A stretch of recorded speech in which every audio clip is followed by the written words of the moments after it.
What up there? Yo, what's up guys? It's Hank TV, the place to be. And before I start this video, man, I want to tell all y'all boys that's watching my channel, I appreciate y'all, man. Well, I checked on the YouTube app, 387 subscribers, man. Trying to get to 400. You already know, keep supporting like y'all doing. I appreciate it. But anyways, in today's video, we're looking at this dude. His old man, he accumulated $8 million in his bank account. Hey, without further ado, we about to get into the video. Alright, your boy about to get into the video, bro. Let's get it. To see the words janitor, gas station attendant, and philanthropist in the same sentence, but these describe Vermont native Ronald Reed perfectly. You know, boy, crusty ass, ugly. Dang. Yeah, no, he tuck his vacuum cleaner, ugly boy. Reed perfectly. He held jobs with low social capital, but he lived frugally and invested his money wisely and saved more than $8.1 million over the course of his life. This is the story of Ronald Reed. During his lifetime, Reed was known to friends and neighbours as a man who sometimes held his coat together with safety pins. His most expensive possession was a 2007 Toyota Yaris valued at $5,000. Boy. Look at that thing. I never seen that in my life, but valued at $5,000, which gave no hint of the size of his fortune. If he could save a penny, he would. Bridget Bokum, a senior associate at his local Wells Fargo advisor's office, told the Wall Street Journal.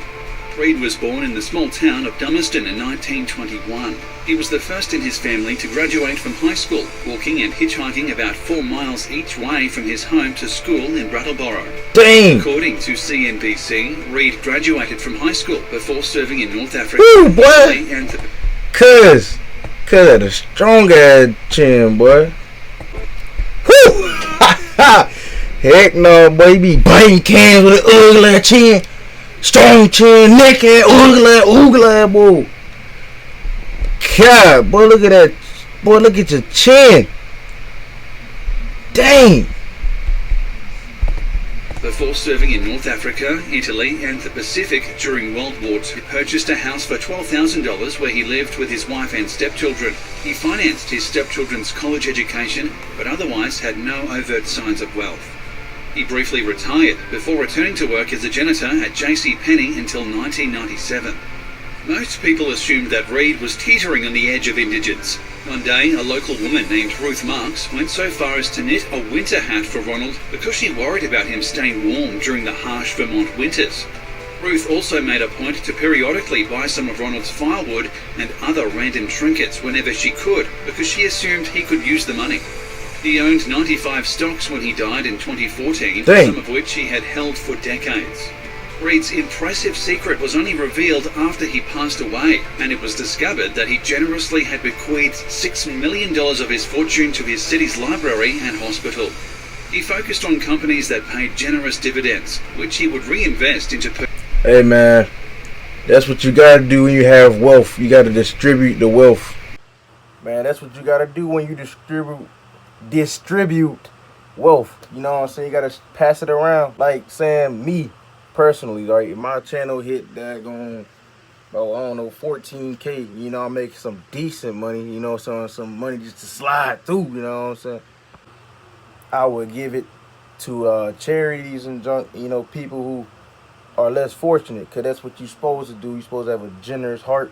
You're not supposed to be selfish. Technology companies and other stocks he didn't understand because he concentrated largely on companies he knew about.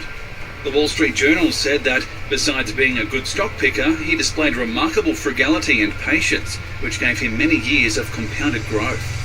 CNBC says Brattleboro Memorial Hospital is using the bulk of the money to improve and modernise its infrastructure. Meanwhile, the Brooks Memorial Library followed in Reed's footsteps, choosing to invest most of the donated funds so it will continue to pay dividends and support us down the road, explains Library Director Star Latronica. There's not something that happens on a regular basis, the hospital's Development Director Gina Patterson said. Besides cash, Reed had an antique Edison phonograph. Why like she holding in a fart when she... Look at... ugly lady, rocket ship nose, pointer and all. Can I get a pencil? Can I write my name down? Ugly. Yeah, no. Edison said. Besides cash, Reid had an antique Edison phonograph with dozens of recording drums that he left to the Dummerston Historical Society. It's really a beautiful machine, said Historical Society President Muriel Taylor. Laurie Rowell, Reid's longtime lawyer, recalled the last time she met with Reid when his health was declining. I insisted on walking him to his car after our meeting, Rowell told Boston.com. But he didn't want me to bill him for the time, and I wasn't going to charge him, even though I knew how wealthy he was. Rowell wondered why they were walking so long to get to his car until she realised he had parked so to avoid the street meters. He was quite the guy, said Rowell. According to a neighbour, Reid would have breakfast every morning at the hospital's former coffee shop, one of his few indulgences. He always had a cup of coffee and an English muffin with peanut butter. That was it. His order, an English muffin with peanut butter. The coffee shop was filled with all the movers and shakers in Brattleboro, doctors and lawyers, and one very wealthy janitor, said Rowell. After the coffee shop closed, he began going to Friendly's for breakfast, where another customer once covered his bill because they didn't think he could afford to. Though he used Wells Fargo for a few $100,000 of his investments, Rowell said Reid did nearly all his investing himself. Furthermore, most of his assets, almost the entirety of his wealth, were held in a safe deposit box as original stock certificates. His portfolio was filled with dividend-producing American companies, including AT&T, Bank of America, John Deere, and General Mills, according to Rowell. I mean, that's exactly where he got all this money. Boy can't talk. That's exactly where he got all that money right now.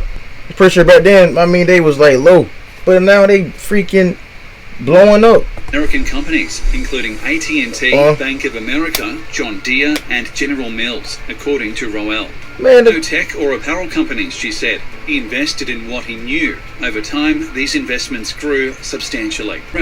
I don't know, bro. If I had $8 million,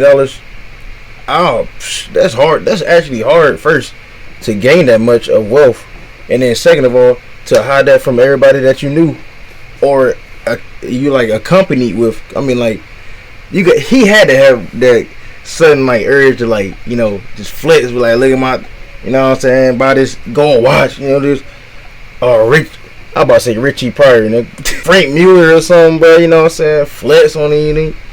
Brown called his stepfather a wood fanatic. Reid reportedly used his Yaris as a makeshift pickup truck for collecting firewood for his wood stove. Reid's $1.2 million gift to the Brooks Memorial Library was double its previous $600,000 endowment. A $1.2 million donation to a library that's a huge donation. Y'all can comment down in the chats if y'all niggas read. I don't read. I know how to read. I ain't dumb now, but I just don't read. You know what I'm saying? Cause that junk is boring to me, but I don't know about y'all. Much respected by Mr. Reid. Many people were inspired by Reid's monastic lifestyle, coupled with his quiet intelligence and long-term patience. In the meantime, the community of Brattleboro is still benefiting from his generosity. Hey, I mean, that was a nice video. That freaking video had lessons for y'all dudes and me. Okay, first it was to be what's that word? A philanthropist. Yeah, just donating stuff to people, not caring about yourself all the time. Hey, make sure if you like this video, man, just subscribe, like, man, people who new here. Well, guys, I don't got nothing else left for y'all dudes, so I mean, that's the video, man. I hope y'all guys enjoyed it, as always. Anyways, that's it, man. I'll see y'all next time.